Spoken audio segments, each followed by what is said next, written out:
everyone, welcome back. So as we were talking about different processes in a previous section, so here basically we talked about a job tracker in a last section, I can say, and roles and responsibility of a job tracker was to manage a resource. That is first thing. And resource management means like which file should go where and which system will be utilized by what volume. So each and everything will be maintained by a job tracker from a master side, I can say. And the second roles and responsibility of a job tracker was a job scheduling. The third roles and responsibility was a job monitoring, which is running inside a different daemons, or I can say which is running inside a different slave node. So all of these three roles and responsibility was played by a job tracker in Hadoop 1.x infrastructure, or the architecture that we have discussed. So there was only one process, a job tracker, which was trying to handle a 3 tasks at a time: resource management, job scheduling, as well as a job monitoring. And in that way, basically, people have figured out that my process is going to be slow because one daemon or one entity is going to maintain a multiple instances at the same point of a time, because there will be a multiple jobs, or there will be a multiple resource management or a job scheduling or a job monitoring which will be done by a job tracker at any point of a time.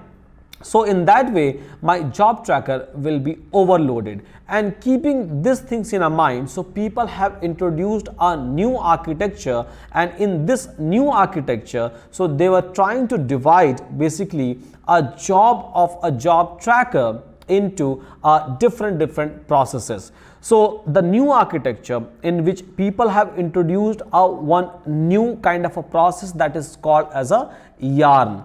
So yet another resource negotiator, I can say. So basically in this yarn architecture, so they have divided a roles and responsibility of a job tracker into a multiple section, I can say. So let's suppose, so I'm trying to execute some of the job. So if I'll talk about a yarn, so this is how you can understand basically architecture of a yarn. So suppose there is a client, I can say. So client will try to submit some of the job. It will go to a name node, because name node will be our first point of a contact. Once name node will be able to give a confirmation, it will be able to give a meta information, then it will try to go to someone called as resource manager, I can say. So it will go to a resource manager. Now what is our roles and responsibilities of a resource manager? So basically a resource manager's roles and responsibility was to allocate our resources, because whenever I'm trying to execute some file, so I need some disk space, I need some CPU computation power, I can say, I need some RAM. Unless and until I don't have all of those things, I will not be able to achieve, or I will not be able to execute any kind of a job. So here resource manager will come into a picture. So it will try to manage, or it will try to arrange our resources for that particular job. Previously in Hadoop 1.x, so this was a roles and responsibility of a job tracker to arrange a resources, schedule a job and track a job. But here, so resource manager will be responsible for only one task: managing and maintaining our resources or arranging our resources. So let's suppose I'm trying to submit one task, and in that task, so I need maybe a 2 CPU and maybe I need a 4 GB of a RAM. So this is the resource required for this particular task or for this particular execution. So it will ask your resource manager saying that, okay, so I have to execute this job, now give me this much of resources. Now there will be a different data node in a master slave architecture, as we know. So basically, let's suppose I have a multiple system which is available in this particular place, and all of those systems is nothing but it's a data node, let's suppose. So I have basically a data node 1, data node 2, data node 3. So basically I have a 3 system which is available to me. Now, so what resource manager will try to do? So resource manager will try to ping each and every data node. Now, so with each and every data node, so there will be a entity which will be associated with each and every data node, that is called as a node manager. So there will be a node manager, I can say. Previously it was a task tracker. So job tracker try to find out the resources, and then task tracker try to allocate a job to a particular slave node, I can say, or a data node. But here again, so people have removed the concept of a task tracker and a job tracker, and these things came into a picture, a resource manager and a node manager. So basically node manager will be a local entity associated with each and every data node. So in my data node 1 there is a node manager, in data node 2 there is a node manager, inside a data node 3 I have a node manager. Now, so it will try to ping, my resource manager will try to ping each and every data node manager, I can say. Here it is going to ping each and every one of them. Now, so once it will be able to ping, so it will ask for the resources. It will say that, okay, so to execute a task I need this much of resource. Now try to give me or try to arrange these resources. It could possible that a single system can provide this resource, or it could also be a possibility that multiple system will contribute all together and then try to arrange this particular resources. In Hadoop 1.x, so there was a provision that only a single system in which file is available, so only they are supposed to provide the resources. But here these things had changed. So here anyone can contribute to provide a resources. So now it will go to a node manager, it will ask for the resources. So now let's suppose this node manager has pinged back saying that, okay, so whatever resources you are asking for, so I have those resources. Now once it will be able to get a confirmation that, okay, so resources are available, once it will be able to get the confirmation, then it will try to send a job. Till then it will not even try to submit a job, because there is no meaning of submitting a job unless and until I don't have a resources. Anyhow it is going to fail. So before submitting a resource I have to make sure that these resources are available inside any of this node or combining all together.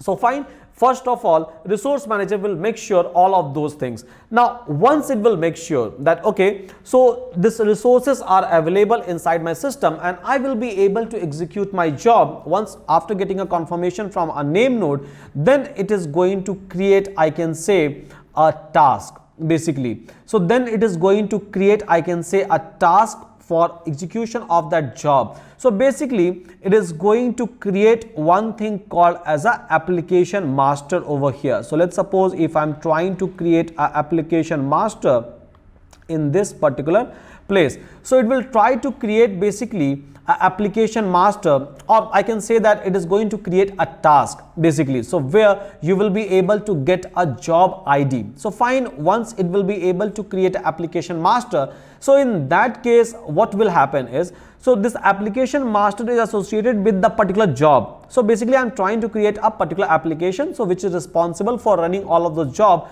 Now, so once it will be able to create this ID for that particular job, because each and every job will be having its own ID, because it could possible that there are a multiple job which I am trying to execute. So in that way, for sure, so I have to maintain, I have to log each and every information associated with each and every job, and that's the reason. So it is going to create application master, or in a layman way, or whenever you will try to look into a system, so you will be able to see an application ID basically for each and every job it is going to execute or it is going to process. So fine, it is going to create an application ID, and then so it is going to create a virtual space that is called as a container.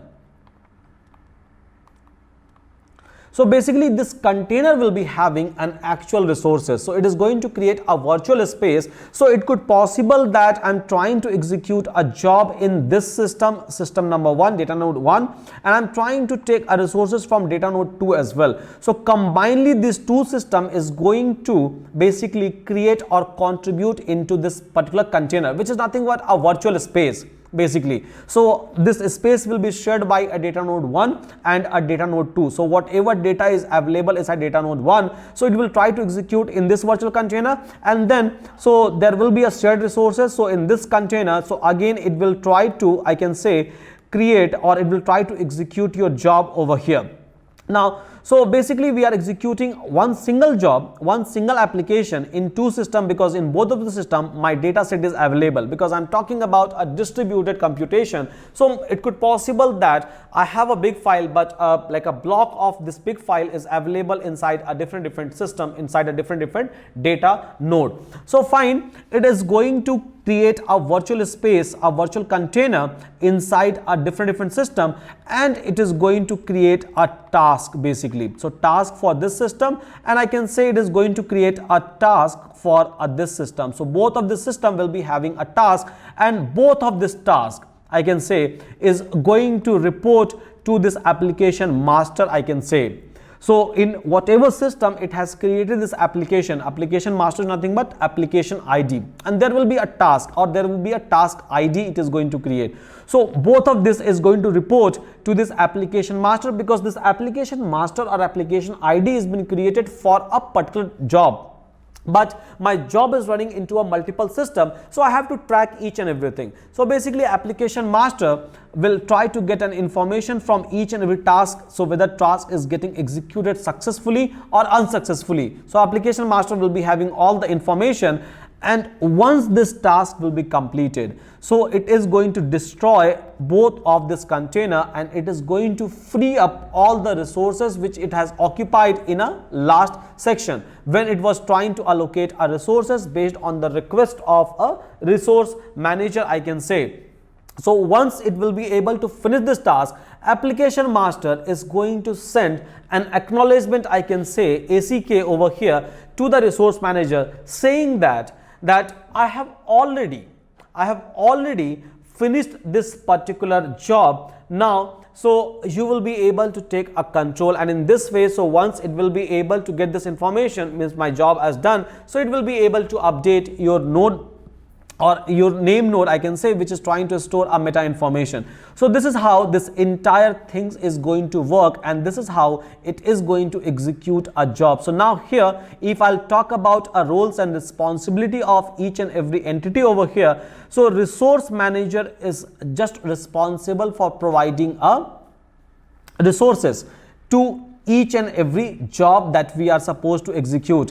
And name node, if I'm talking about, so, or node manager, my bad. So basically if I'm talking about a node manager, so node manager is having a roles and responsibility to find out a resources locally, and then application master will try to schedule a job based on the request of a node manager, and application master will keep on taking a status. So basically a job monitoring task will be done by a application master. So it's not like in a Hadoop 1.x that job tracker and task tracker is doing each and everything locally and globally, I can say. So here application master will try to take a status of one particular task, only that particular task for which this application master has been created. So it will try to take an update, and then it will keep on updating, I can say, your name node, which is responsible for updating our meta information. So this is how this entire things works. And yes, it's a beautiful architecture that people have created, which is called as a yet another resource negotiator, where you are trying to divide a task of a job tracker into a three different section, and in this way, so your job will be much more faster. Your execution will be much more faster, because here we have a different daemons, or we have a different processes which is trying to take care of a different kind of operations which is going inside your Hadoop 2.x or HDFS file system. So guys, this is all about, I can say, a yarn architecture. Again, so there are so many things which will come inside this yarn architecture if you will start looking into a theoretical part of this yarn, which we will try to cover maybe sometime in our upcoming sessions. So till then, So this is what I can explain you in terms of a simplest way, in terms of a very simple way, that what is a meaning of a yarn architecture, why we have created the yarn architecture, and what is a benefit of using this yarn architecture. With that, thank you so much for watching this video. See you again in our next lecture.